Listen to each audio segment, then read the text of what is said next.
আমি কাজ করব আর কোনো ঝামেলা হবে না, তা কী করে হয় বলো।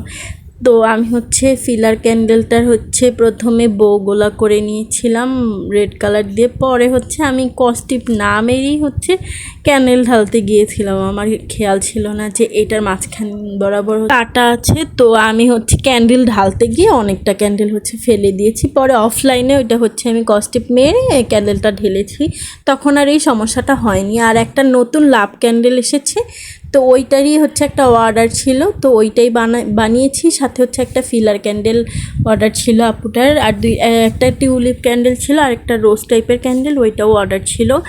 তো ফিলার ক্যান্ডেলটা দেখতেই পাচ্ছ কি পরিমাণ সুন্দর একটা ফিনিশিং এসেছে। এটা যখন বউ হোল্ডারটাতে রাখা হয় এত সুন্দর লাগে, অনেক সুন্দর লাগে।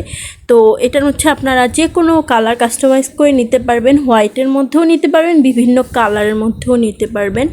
আর এই ক্যান্ডেলটাও দেখুন ফিনিশিং কত ভালো এসেছে, অনেক সুন্দর ফিনিশিং এসেছে। এগুলো পরে আমি ভিতরে সুতাটা দিয়ে দিব। আর এটা টিউলিপ ক্যান্ডেলটা, এটাও খুব সুন্দর। আমাদের পেজের মধ্যে সবচেয়ে রিজনেবল প্রাইসের ক্যান্ডেলই টিউলিপ ক্যান্ডেল। আর এই লাভ ক্যান্ডেলটা কিন্তু নতুন এসেছে, এটা আমাদের নতুন একটা ক্যান্ডেল।